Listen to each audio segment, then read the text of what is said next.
Hi, I'm Sarah Skwire, and welcome to this conversation with Liberty Fund about books. This is an experiment that we are trying today as a way to try and capture some of the interdisciplinary discussions that Liberty Fund is known for in a Zoom format to let all of you engage with that when we can't all be in rooms together. This morning, I have with me Raffaele de Bendictis, Associate Professor of Italian at Wayne State University, and Brandon Turner, Associate Professor of Political Science at Clenson University, where he works on political theory. We're going to be talking about Marx's Inferno, The Political Theory of Capital by William Clare Roberts.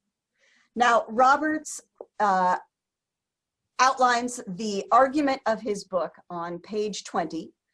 Very early on, he says, this book argues that the structure of the first volume of Capital was inspired by Dante's Inferno, and that attending to this structure helps to reveal Marx's argument, both in detail and in its overall scope and import.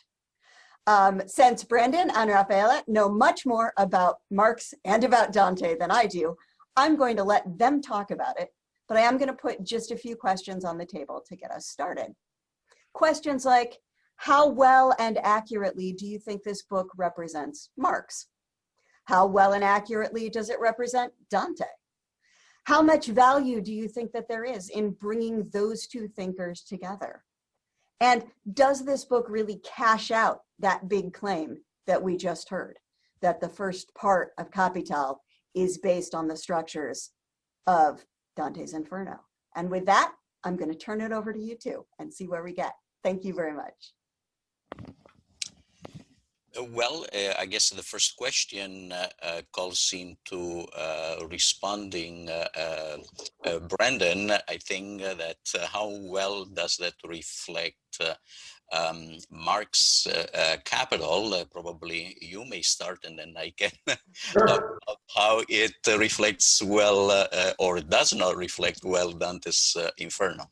Sure. I mean, as an interpretation of Marx and as an interpretation of Capital, in particular the first volume, which, as he points out here, but I had never really realized before, Marx himself considered it to be his kind of magnus opus. It was, the only volume of Capital that he actually finalized himself. Normally, theorists, people interested in Marx go looking for the real Marx in all kinds of unpublished works, including the manuscripts from the 1840s and the second and third volumes of Capital. And I think Roberts is persuasive that this work is a kind of standalone work, that it can be treated in isolation from the rest. And that in and of itself was valuable. But what Roberts does here as an interpreter of Marx, I think, is particularly good. So, I mean, as he states in his, not in chapter 1, but in the introduction, he's attempting to re-describe Marx as a political theorist. So, if your familiarity with Marx comes primarily from the kind of Frankfurt School context or the critical theory context, right? In other words, if your entry into Marx is basically back through the 20th century and through the myriad of methodologies and interpretations and schools that have built up as monuments to Marx's analysis, this is going to look new to you. This is going to look pretty fresh. It's a remarkably, actually, the word that kept coming to mind, ironically, considering the title, was that this was a secularized Marx. No talk of false consciousness, very little talk of ideology, except in the chapter on fraud. This was as straightforward of a reading of Marx as a political theorist, and in particular as a political theorist within the Western traditions of, he uses the word republicanism in here, but classical political economy and classical liberalism, as I've ever read. So, I mean, in terms of its interpretation of Marx, I found it extremely valuable. This would be, if I had to make a reading list of, dedicated to basically Marx as a political thinker, this would be at the very top of the list, and it would be a short list. Great. And what did you think, Raffaele, about the approach to Dante? Obviously, Roberts did an excellent research and studied Dante quite well. And I was very, very impressed to hit the nail right on the head based on the layout of Dante's hell. Actually, I think I have something I can share if for some reason I cannot find it. But anyway, he provided even a graph in his book that on one side he puts Dante's Inferno, on the other side Capital, and basically what Roberts does follows Dante's Inferno according to the major, exactly, that one there, absolutely. Isn't Zoom great? That's very good, yes. And he does an excellent job. And he, of course, is able to put together those divisions of sins that Dante basically talks about in hell, which consists of three major ones, and then of course under these three major sins, which basically at the very top of hell, which are the least serious sins, consist of incontinence. Then of course goes into the middle part of Inferno, which consists of violence, and then there is fraud. And fraud Dante divides in two major parts. One that is committed against those who do not trust. And then the very lowest one is that type of fraud that is committed against those who do trust, like family members and so on. There is just one thing that I wanted to point out. And in fact, Marx, in the prologue of Capital, he puts an Italian citation apparently taken from Purgatory, Purgatory 5. And when I read it, it sounded a little bit strange. So it's basically attracted my attention. I had to go verify that endecasyllable that Marx put in his prologue. And in fact, that is not accurate. I don't know what caused the inaccuracy. I know also by reading Robert's book that basically Marx taught himself Italian and read the entire Divine Comedy when he was in exile. But yes, that citation, that endecasyllable is not accurate, is inaccurate. I don't know, Brendan, you had your hand up. Probably wanted to add something in that respect, or you just? No, not on the quotation, but I did. So just on the subject of the way that he integrates Dante into the narrative, or into his account of Marx, I should say narrative, that I found curious. So, I mean, the tale of Dante, I mean, as far as I know, and this is partly why I'm asking you, because I'm not an expert on Dante. I've never read beyond the first part of Beyond Inferno, so I don't know what lies ahead in the second and third volume. Purgatorio and Paradiso. Yeah, but I mean, it's the story of a thing, you know, it's a story of a sinner, right, or of someone seeking redemption, or someone on a path, right, in the middle of their life, and all this kind of stuff. And I mean, Roberts points this out, that Marx takes what is essentially it's a Christian story about the fate of a single soul, and he in some sense transposes it onto an entire, the proletariat, he says, but it's really all of us, right? We're all kind of being walked in Capital through this system. And it's not just that, but it's the layers of sin, or the kind of topography of sinfulness. These aren't really sins. They don't have the Christian character of sin, in that they aren't choices made by individuals, right? These are, at the very best, they're systemic sins or systematic sins. They're sins committed by a system rather than by an individual. And so our normal conceptions of responsibility, a responsibility and the place of responsibility within the Christian notion of sin gets tossed out the window. So in other words, it's not, I get the point of the Dante metaphor, right? The only way out is through, and all that kind of stuff. that there's no avoiding this, that the spiritual journey or the way out of capital is in some sense through it, right? And this is Roberts' point about Marx's rejoinder to the other socialists that he was in conversation with. But I just don't know if it makes sense. I mean, that was what I was left with, was as an interpretive framework. Basically, what Dante does, he labels these sins, but at the very foundation of Dante's purpose of the holy journey in the afterlife is about the free will of individuals.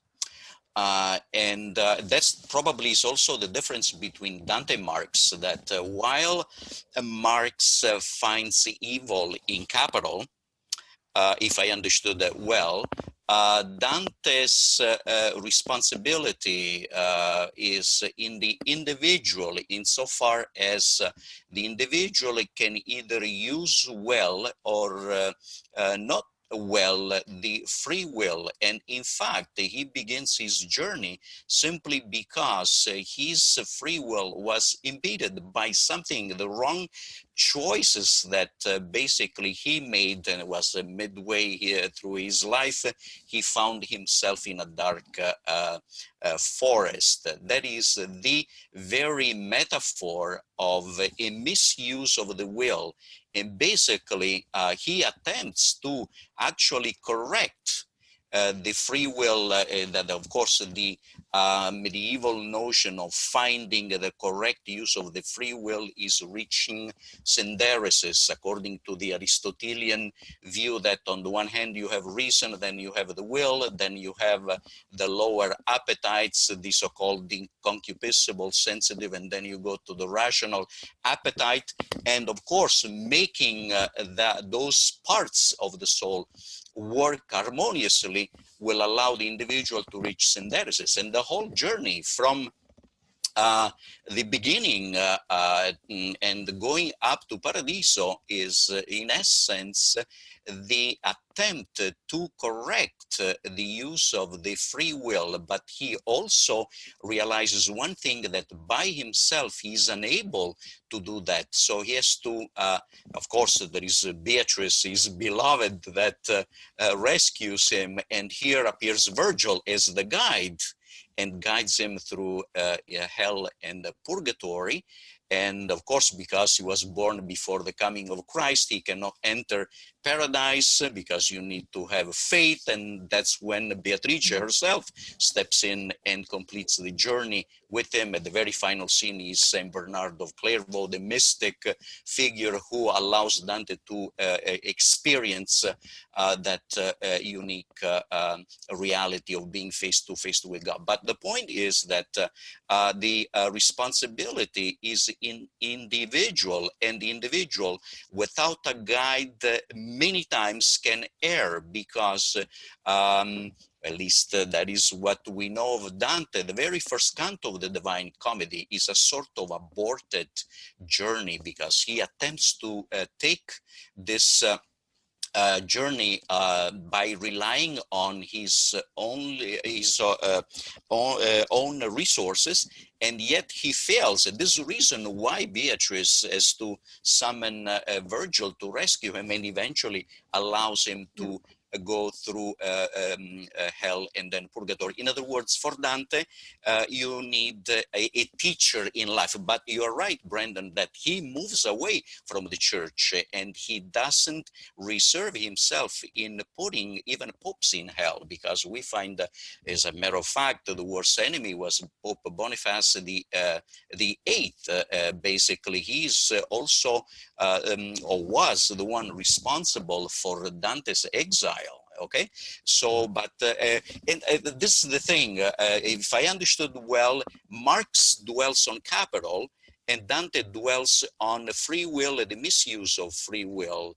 And basically, I think that that is the difference. Whereas also another thing, being Capital, the evil, the source of evil, I don't think that Dante has the same view, because I think he's rather a Thomistic thinker in that respect, that basically evil is not existing in itself as an essence, but it is only a derivative of good. It's a shortcoming of good. I wonder whether some of these different, Dante's focus on the individual and on the choice-making individual and the human choice, and Marx's sense that there's not really, we make choices, but that's not really the fundamental problem of being human, is not a problem that takes place at the level of individual choice.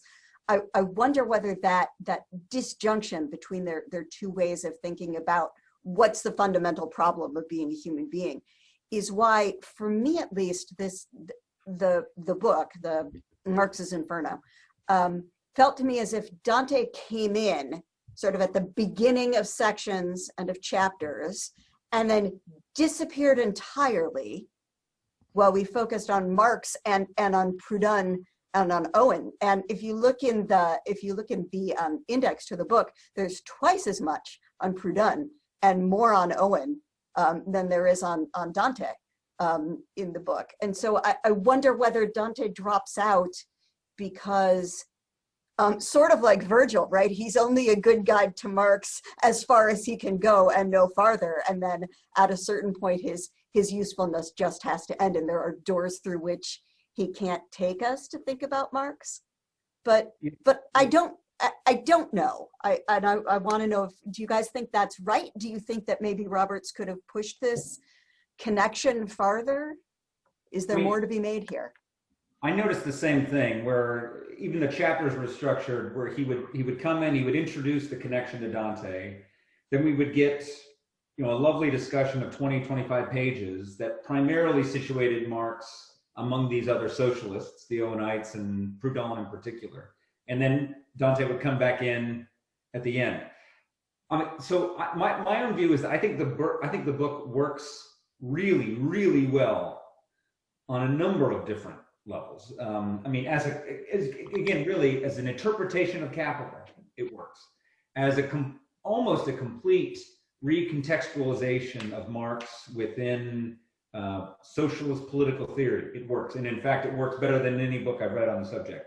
The comparison with Dante, I thought, actually fell kind of, the connection with Dante, I thought, fell kind of flat. It was, in fact, it was the only really part of the book that left me wanting. I don't think, so for example, Raffaele, in your comments, in some sense, the metaphysical world in which Dante's Inferno exists just isn't the same for Marx.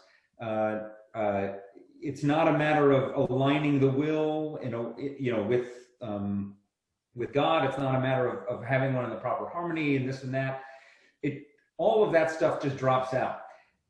Roberts is very interested in Marx as a theorist of freedom, but not as a theorist of free will. And in fact, free will sort of moves into the background. In fact, responsibility sort of drops out entirely. We're all stuck in this hell, right? Through no choices of our own, and no choices of our own are going to get out of here, right? We have to go, the only way out is through, right? So we have to, in some sense, the journey is almost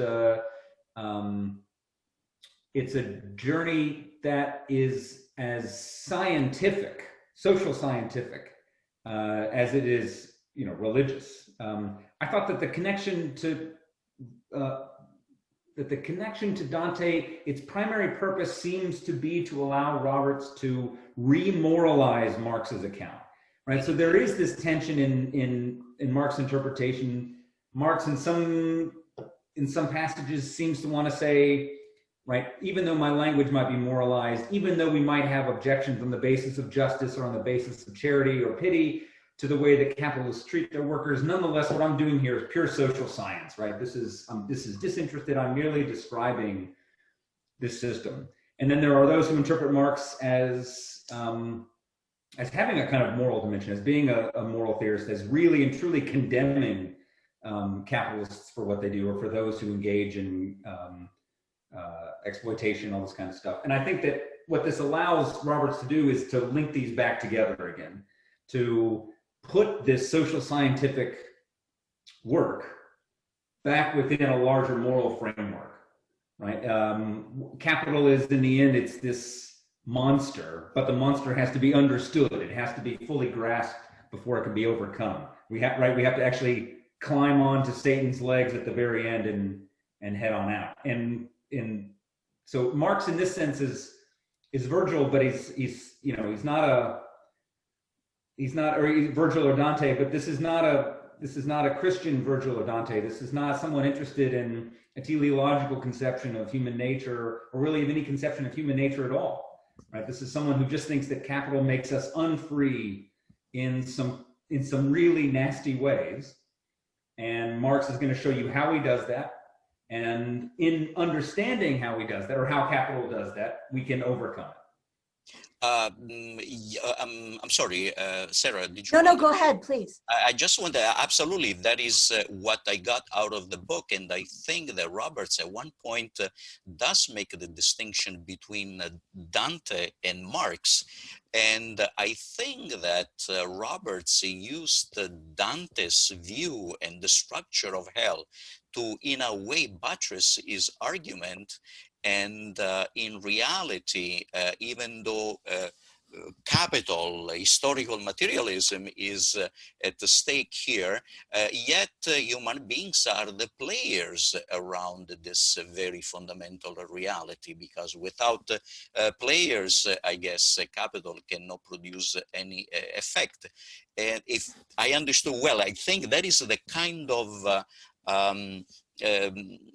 idea that I was able to extrapolate from Roberts' book. But definitely they are fundamental, because Dante, on the one hand, he looks at the moral choices that the individual makes based on the proper use of free will, and Marx, of course, is focused on capital. And I think the ultimate purpose of Roberts' book was to talk about capital and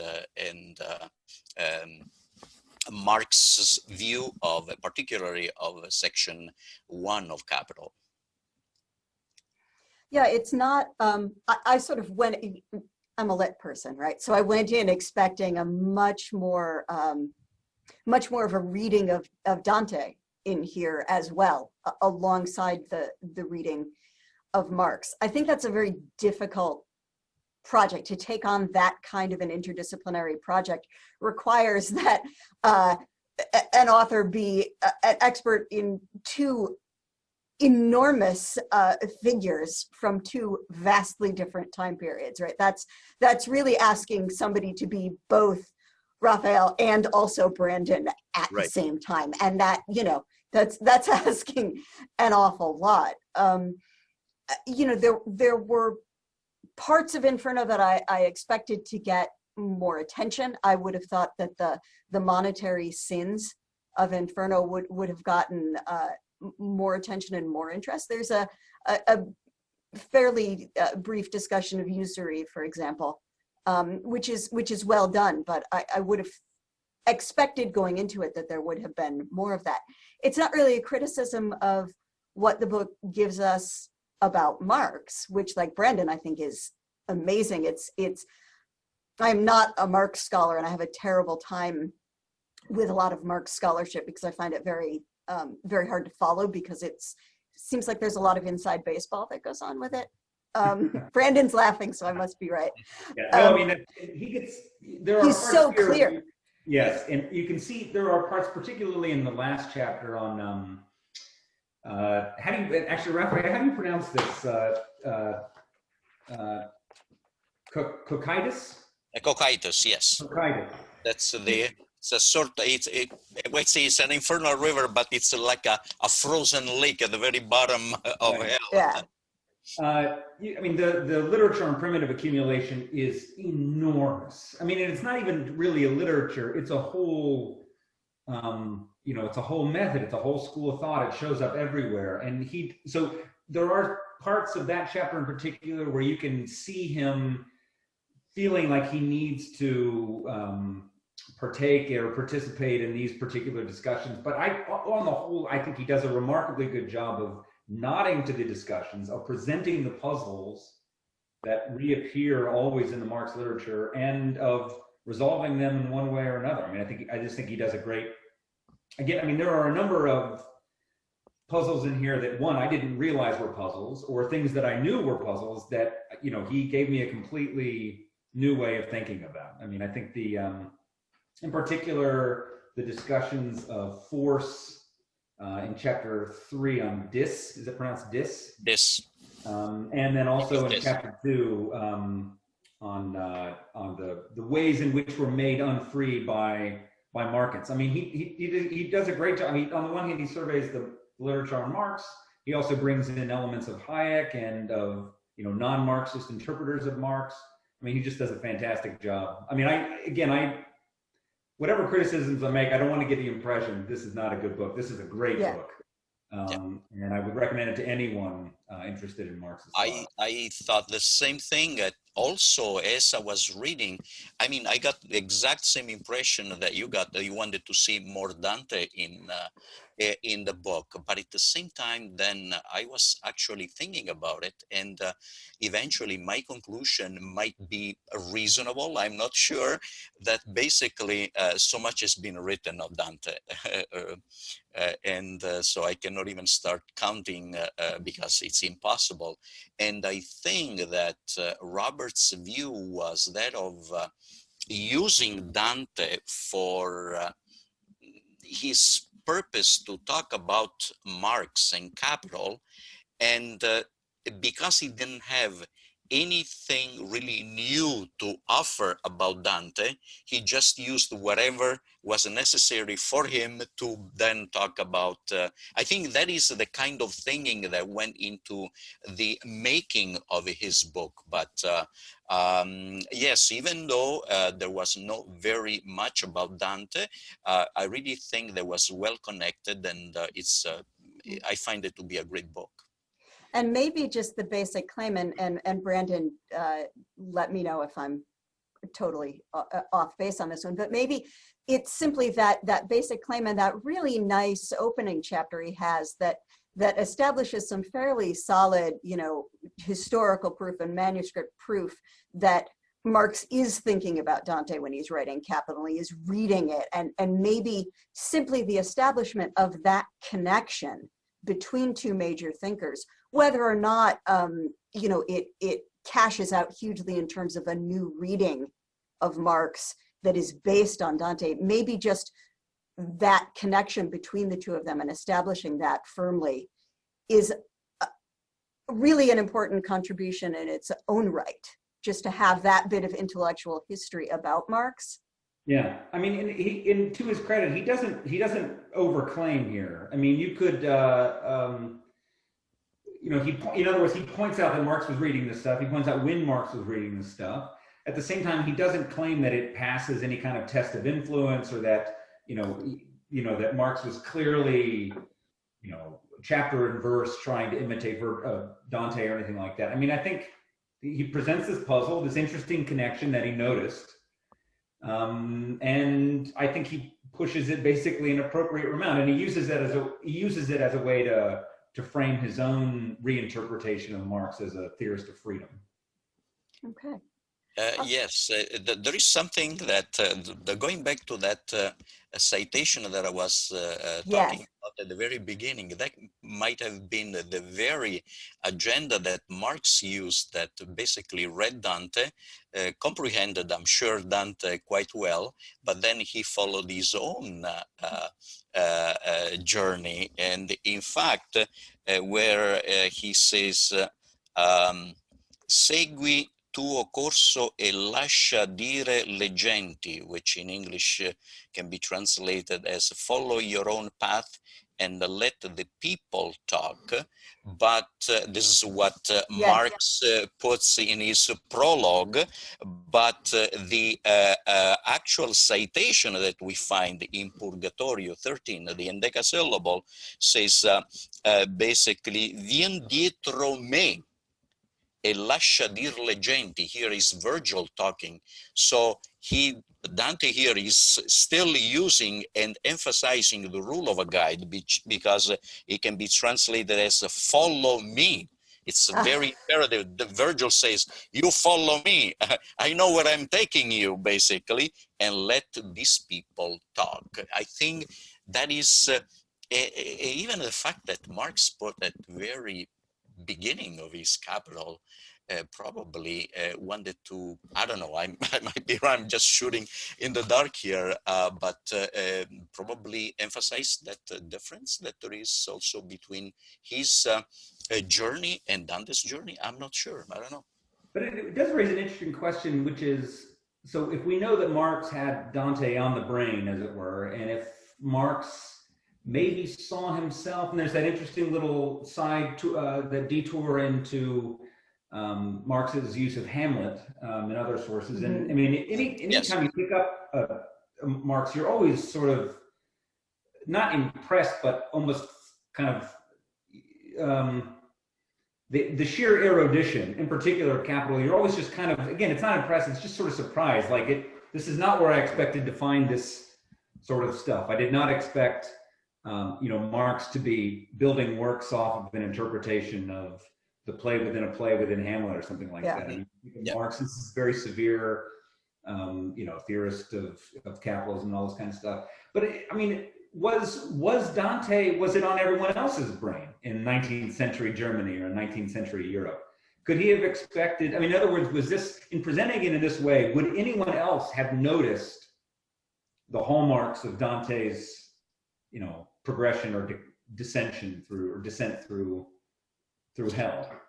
Well, I can say that Dante was widely read in the West. As a matter of fact, I'm not sure exactly in the 19th century what was the kind of impact that Dante had on readership, but after the Bible, Dante is the most read text in the West. So we assume that there was a major impact on readership. The fact that he had to teach himself Italian in order to read Dante makes me think there wasn't a German translation readily available. Well, probably he also wanted to